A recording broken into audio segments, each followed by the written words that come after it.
So then eventually says, right, we're going to have to do surgery, and we're going to put some metal rods in, and then you're going to have to go back in this brace for 6 months, and hopefully that'll be it. You know, everything will be stable, it'll not get any worse. We're going to fuse your spine so it will not move.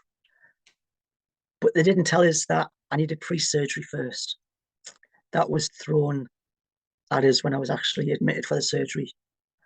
And what they had to do was stretch the spine for 2 weeks. And they put 5 metal bolts through my skull and 2 thick pins through my knees, and then put 40-pound weight on my legs and 40-pound weight on my head. And I had to lie on this special bed, and it stretched the spine nearly 6 inches straight. And I had to lie there for 2 weeks. That's horrendous. That's actual torture. You've took the words out of my mouth. Jesus Christ. It was hard to explain. And with being lying flat, not being able to sit up, I couldn't see anything. I couldn't watch TV. I couldn't do anything. The only thing I could move was my arms. That was the So only. you could scratch your nose if you wanted. Exactly. Jesus Christ, that's awful. And Can't every imagine 2 that hours, happening to a human being. and every 2 hours, that I turn you over to release bed pressures, and turn us back, and turn us back. And that was like the longest 2 weeks ever of my life. It was just. I can't And imagine. again, I don't think anybody can imagine, actually, that's not been through that, what that could be like. and again, it caused many issues with the stomach, lying flat, leaks, bags not sticking, getting turned over, bags filling up, bursting. It was horrible. So Absolutely not only were horrible. you in constant pain and being stretched, you were quite regularly covered in shit as well. Basically, yeah, the whole time. So then I eventually had the surgery 2 weeks later, and surgery lasted nearly 10 hours. And what they're doing, they put 2 metal rods in and fused the spine. And I think I had 120 clips from top to bottom on my spine. And I had to, again, stay lying flat for another 2 weeks, not allowed to sit up or anything. Then after 2 weeks, I was put back into that brace, and that was for 6 months. But again, same issues I had before surgery, all that pain, issues with the stoma, leaks, everything, you name it. It was just thrown at us all the time, and having to deal with that not only at home but at school. Yeah. And it was horrendous. How old were you at that point? Were you like 11? 11.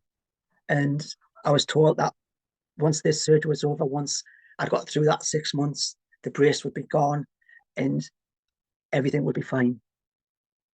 But it didn't turn out like that. They did put rods in that were slightly bigger than that they should have been, just in case I did grow. But I outgrew them rods. They didn't expect us to go a little bit further than what the rods was supposed to be. Wow. So I had to go through You that. outdid yourself again, didn't you? You just went ahead and proved everyone wrong and grew too big. Yeah. But this time they let us off from wearing the brace before surgery, which was a plus. And it was when I was aged 13, I had to go through all that surgery again. Exact same procedure, being stretched again, 2 weeks. But it made it worse because I knew what to expect when I was going in. I can't even imagine how frightened and distressing that was. I just knew that them bolts were going to go back into my skull, and through my knees, and to be stretched again. And again, after the surgery, I had to be in that brace for 6 months.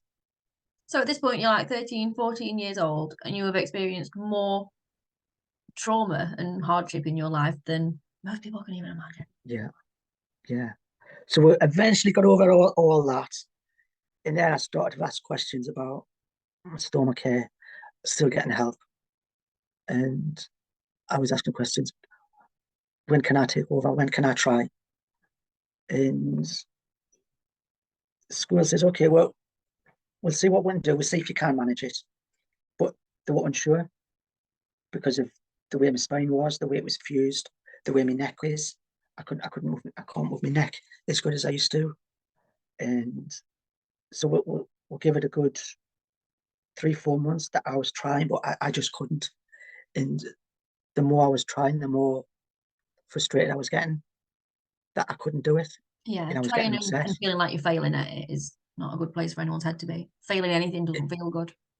And let's say 14, 15 years old, all I kept thinking was, I feel like I can't physically do this myself. You know, what future am I going to have if I need help all the time? Yeah. And that was tough. Yeah. That was tough. And school kept saying, it's not your problem. Let the hospital deal with that. But it was my problem. It's you that's living it, isn't it? And it's I you have that to. feels I like have to live. I you're have not to live. independent properly, which is not a good place to be. It's not a nice thing to Yeah, be. yeah. It's the school were doing it during the day, and then my parents were doing it, or my mum was doing it when I was at home. You know, all I kept thinking was, I can't rely on them all the time. It's not fair on them. It's not fair on me. But I just had to accept it at that time. And then when I was at 16, I started to get these strange stomach pains, really strange. I'm thinking, what's going on here? This isn't normal. And then we noticed there was blood in my bag. I'm thinking, this is not normal. What's happening here? And then suddenly, I started to pass blood from the back passage, and I was getting a lot of pain. And I'm thinking, oh, this isn't good. What's wrong with this? So I went to see I was still under the children's team at the hospital from Stoneham, and went up to see them. And he says, "Oh, it's normal." He says, "You've had your stoma all this time." And he says, "It's just a bit of mucus passing." He says, "Don't worry about it." He says, "We'll start to worry about it if it gets a lot worse, if it's on a daily basis. But at the minute, it's only a teaspoon here and a teaspoon there." He says, we'll just keep an eye on it." Gradually got worse. The pains got worse, and uh, at 17, I was still at school and I was still having problems. I was mentioning it to them, and I was preparing for my GCSEs, and the teachers kept saying, maybe we should just not do your exams because we need to try and get to the bottom with all this bleeding of why it's happening, where is it actually coming from? And all I kept saying is, no, I want to continue with my GCSEs. It's important to me. And I said, I would rather wait until after I've done my exams, then get the tests done to see what's what. So everybody agreed. And I can remember the teacher having a chat with the teacher of what I was talking about when I leave school that summer. And he turned around and he says, "You do realise you've got all these health issues. You'll probably not be able to work. And if you do work, you'll probably not be able to hold down a job because you'll be too much of a liability for a company if you're going off on the sick all the time." I says, "Okay, fair enough. You says that, but I have my own ideas of what I want to do when I leave, and I'm just going to do what I want." I says, "You have your opinions. I've got mine. My parents have got the same." So, And let's be honest, you had proved them wrong on many an occasion so far. So I don't think there was any part of young Graham that was thinking, yeah, I'm going to accept what you're saying and I'm not going to work. exactly. You know, they kept putting us down over the years, saying I wouldn't be able to do this, wouldn't be able to do that. And it just got to a stage where it's, yeah, whatever you say, but I'm going to do different. You know, I'm not going to let them dictate of how I want to live my life. So yeah, I done the exams in the May, and I left school in July of 1989. And a week later, I saw the consultant from his stoma about the bleeding and how it was getting worse. And he says, "Tell you what, I'll admit you next week.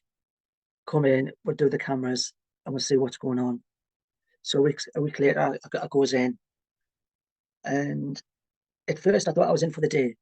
I goes in on the Thursday, and He says, oh, we're going to do the test tomorrow. I says, tomorrow? I says, can I do it tomorrow? I've got a job interview tomorrow. And he went, what? I says, yeah. I says, I've been applying for jobs and I've got a job interview tomorrow. I cannot not go from the interview. I says, how do I get out of this when I'm just setting out in life? He says, all right, go for your interview in the morning and we'll do theatre in the afternoon, which we done. So I had the tests done. And a week later, I got called back to the hospital. He says, well, there's a lot of inflammation there. I need to bring you in for some more tests next week. Will you come in next week? And we'll do a week of tests to get a diagnosis.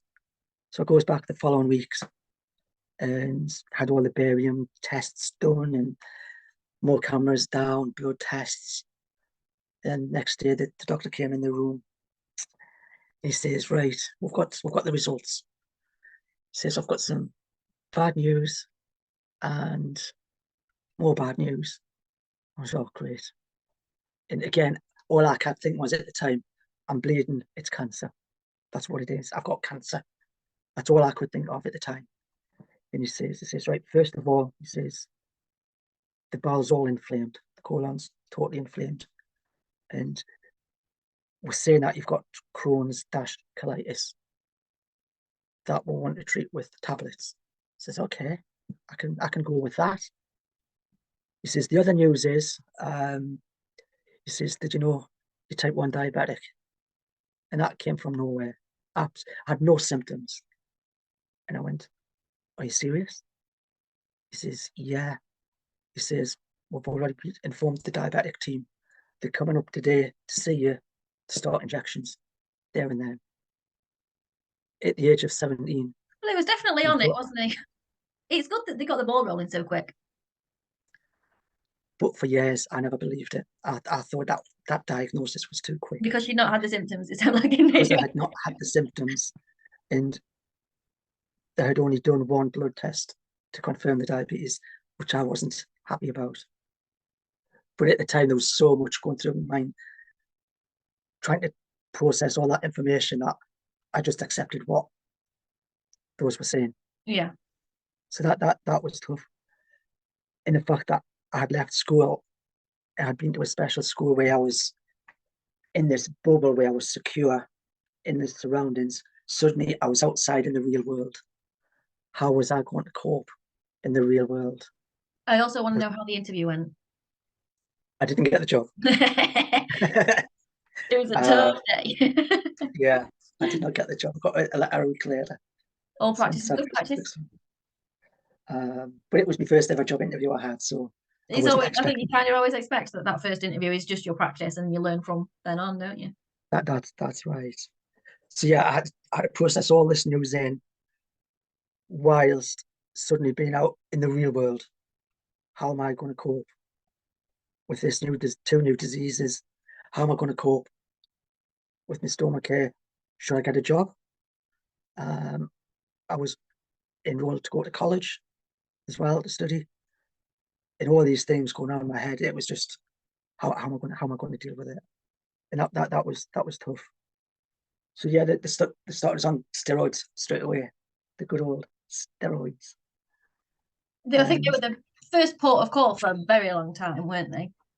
Yeah, and the steroids did make a difference. And then obviously I had to have a lot of training with the diabetic team, getting that under control. And everyone said I took that like a duck to water. You know, I grabbed it, but I stuck by the rules. I would not to set the boundaries. There was something in you at that point that was just kind of quite stoic in that you knew that you'd do whatever you needed to do to have the best quality of life that you could. So after everything that you had been through, I guess that was all just like just a little drop in the ocean. Yeah, the key words were, if you can get this under control now and deal with it, you'll not get the complications in the future within 20 to 30 years down the line that you can do once you've had diabetes for so many years. And that stuck in my mind. I thought, I've got to grab this and I've got to get it under control. And I've got to rule this disease. That cannot rule me. I've got to take control of that, which I did from day one. And even to this day, technology has moved on a lot. I don't do injections. And I've always kept strict guidelines to how I deal with my diabetes. And Which you now even believe you've got, yes. eventually, yeah. And even my diabetic team, every time I see them, it says like my blood results are like non-diabetic results. They're that good. And And that's that's because everything you're I do. managing it so well. Yeah. And Bravo. you know, I read stories with I read one even yesterday. Child passed away at age 10 because he couldn't cope with his diabetes and he had no control over it. And I think that is so sad at such a young age when he had so much in front of him. You know, if he just took a little bit more care and attention with it. Yeah, that's horrible. So yeah, at 17, I stepped out in that big world. It was strange. And I started college in September. And I took a BTEC in business and finance. And at that time, I didn't know what I wanted to do or which direction to go in. And I was honest with college from day one about my health issues. And we decided that it would be in my best interest if I only done the course on a part-time basis. Yeah. And I would only be at college 2 days a week. And then 2 days, I could come home after a couple of hours. That sounds I wasn't, which I was grateful for. And I managed to get through that first year without any issues. And, although I was still conscious that the stomach care needed help, I wasn't in a position where I'm at college and something's gone wrong. What do I do? Because at that time I couldn't drive yet. I hadn't passed the driving test, and I was getting taxis to and from college that the college were paying for. So then, 12 months later, I decided it was time. I wanted to look for a job, and I signed up. I don't know whether you can remember this, whether you're old enough to remember the YTS youth Mm-mm. training scheme, No. where the government put you on this scheme, and you get the first year you got £25 a week to go into work from, and the government finds you a workplace, and you work 4 days and then 1 day at college, and then after So like 12 months, what an apprenticeship. What became yeah, an apprenticeship. and then after 12 months you get a pay rise to £30 a week. And back Woo-hoo. then I thought I was rich. I thought I was really, really rich. And you had it was like a caseworker that worked with you, and she, if you had any problems at work, she would sort them out for you. And obviously I had to declare to them the stoma issue and the fact that what if things went wrong, what would I do, because I need help. There's nobody in this workplace that I could turn to or that I would want to turn to. Yeah, it's a very personal thing. And they didn't really have any answers to that. And they said all we can do is tell your workplace that you have health issues, and you might have to go home at a minute's notice if something goes wrong. How far away were you from where you were working? Around about 20-minute drive. By this time I'd passed my test, I had a car, so I could get home. Of course you did, because that's what Graham does. He just plows on with life. Yeah, and again, school was saying I would never drive a car. Yeah, yeah. They Graham will said show no you. way would I be able to pass my test because of my school. He always says this, that, and the other, that I would be able to drive a car. Wrong. Well, again, I wanted to prove them wrong, and I passed my driving test first time. Oh, that's And really good. that was something I was really proud of because I wanted that so badly. Yeah. And that was the start of my independence. Yeah. I wanted independence. So you could That leave was it. work and actually go home, which is something. Yeah. Yeah. Not ideal, but Yeah, not it ideal. worked. And then again, in my mind, I kept thinking, school said, this is a secret. I cannot tell anybody. I cannot tell my bosses what they've got Yeah. because it's too personal. So started my career I was 18, and it lasted 11 years. I was in the same department but doing different jobs. I went Yeah. from one job to another, and then it was 1992. The bleeding started again really badly, and it was constant, especially from the back passage. It was constant all the time. I was going into work and I was having to put toilet paper into my underwear. It was that bad. Not good. It was the pain was just And of course, from unbelievable. your back passage, you were incontinent, so you couldn't actually even hold that blood in. It was just coming out. Exactly. It was blood, it was mucus, and it was constant all the time. And I was keep having to disappear after the toilet 2 or 3 times an hour. And this went on for nearly a year. And it started to grind us down. And I think I had 2 hospital admissions before agreeing to surgery. And it was basically flare-ups. And I could be at work on the Monday night I could be in hospital having a flare-up. Tuesday I would ring at work and say, I'm not well, I'm admitted to hospital, I'll be back as soon as I can. And I'll be out of the hospital say on the Thursday, I'll go to work on the Friday. I was And that always went like on, that. It was absolutely terrible for not taking time off.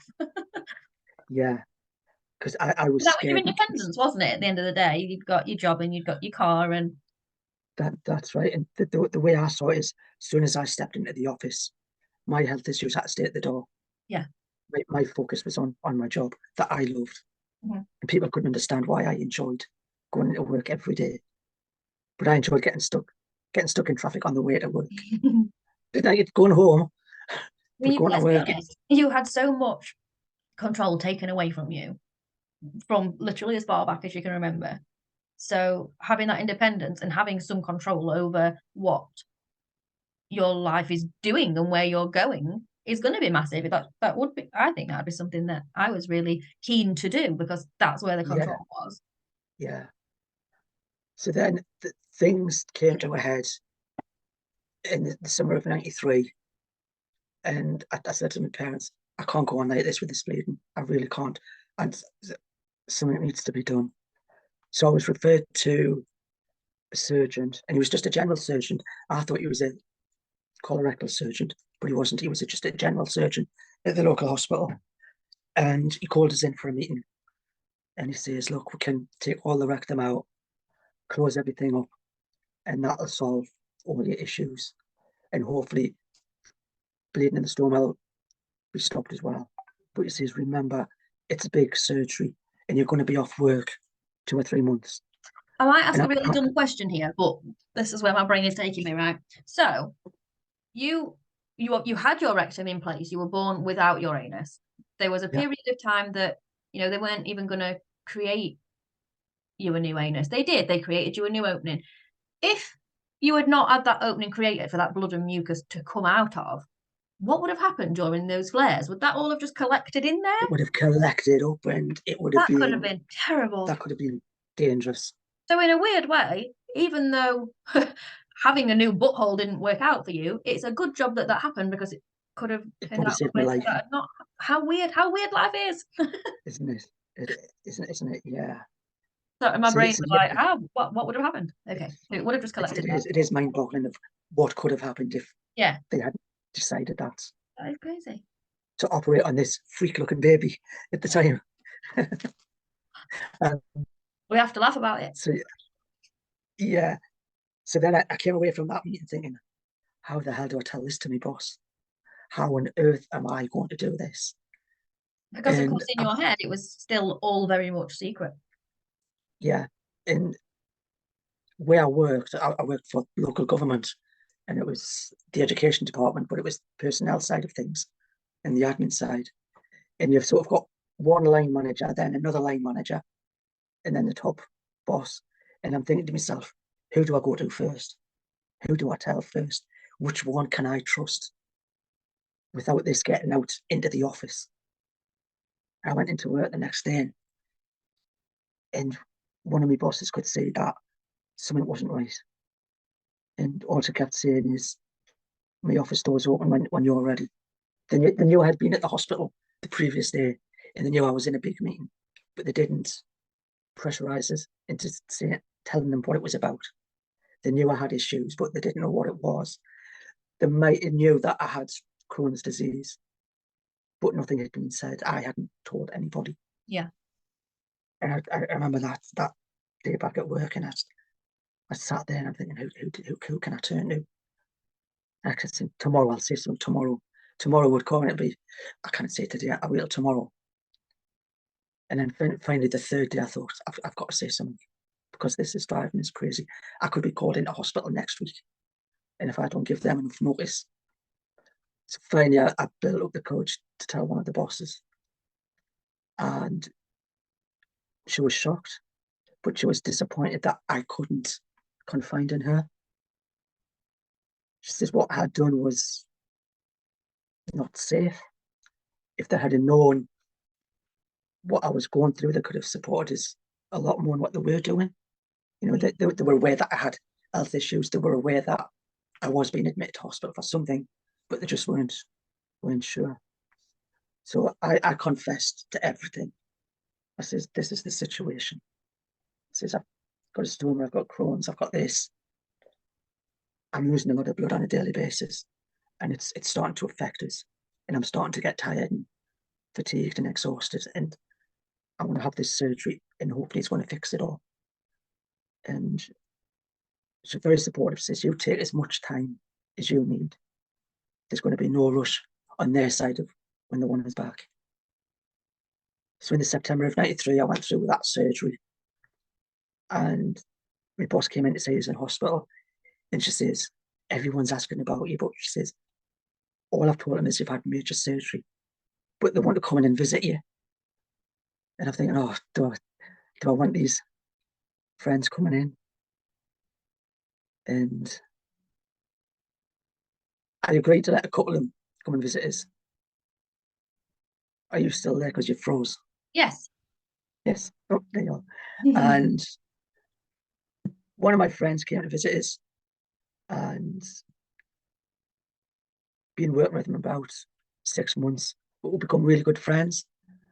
And we're laughing and joking. And he says, oh, you'll be getting bed baths this and bed baths that. And he says, and he didn't know I had the stoma. He says, one question I need to ask, he says, what do the nurses do when you go to the toilet? He says, do they take the toilet and do they watch shower shit? And I did laugh at that. He did make us laugh.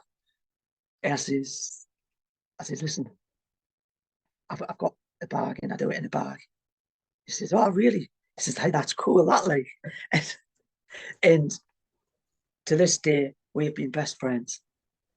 We're all these years, 30 years later, we are still the bestest friends.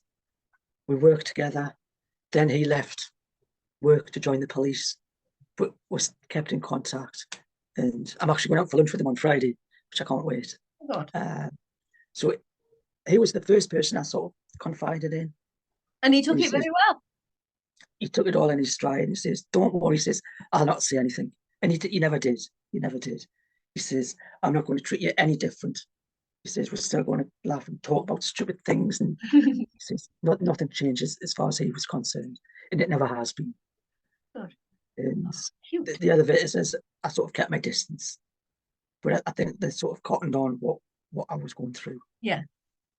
So how come you left that job? That job completely when I retired, or just that particular job? That job. What? That particular job, once I was fully recovered, I was competent enough to apply for promotions within the department, and I'll be seconded into other jobs. But that came at a price later on. So I had this surgery. Everything was great for 12 months. All the bleeding had stopped. Stoma was fine. Everything was stable. Suddenly, the bleeding started again with the stoma, and it was bad. And I started becoming well, and I started to have regular hospital admissions. It was 2 or 3 times a month. By this time, I had moved on to other jobs. Other bosses were asking questions. Yeah. I would be at work again one day, the next morning I'll be ringing from your hospital bed saying, I'm in hospital. I cannot come into work this week. Were you more honest this time around with your bosses about what your health complications were? I told them that I had Crohn's disease, but I didn't tell them about the stoma. Because, of course, that was a secret that one had to keep. Because, again, that was a secret.